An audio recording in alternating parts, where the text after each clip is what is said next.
بسم الله الرحمن الرحیم.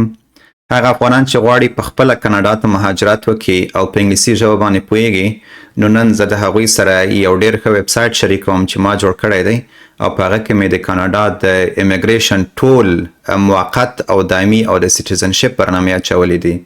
نو تاسو که په انګلیسي ژبه باندې پوهیږئ، کولی شئ چې دغه ویب سایټ ته لاړ شئ او په هغه کې خپل د امیګریشن فرصتونه پیدا کړئ. زه به د دې ویب سایټ لینک تاسو ته په ویډیو ډسکرپشن کې واچوم، کولی شئ چې هغې باندې کلیک وکړئ او دغه ویب سایټ ته راشئ.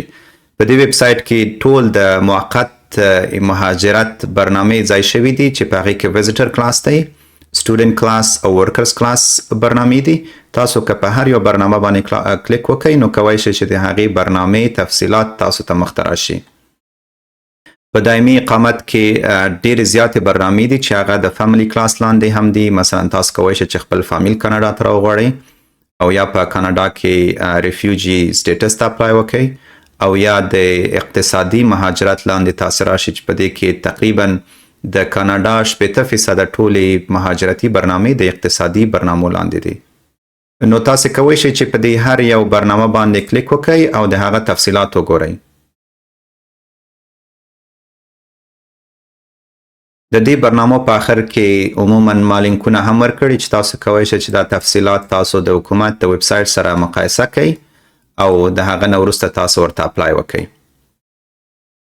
نو دا ویب سایټ د هغو کسانو لپاره ډیر مفید دی چې څوک غواړي کاناډا ته په خپله مهاجرت وکړي، په انګلیسي ژبه باندې پوهیږي او غواړي چې وکیل ونه نیسي، چاته پیسې ورنکړي او په خپله باندې خپل فورمونه ډک کړي او یا د هغې مرحلې پورې ورسیږي.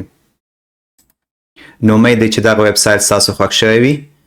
که چیرته تاسو د مهاجرت په هکله باندې غواړئ چې څوک کومک درسره وکړي، نو زه په کاناډا کې د مهاجرت رسمي وکیل یم.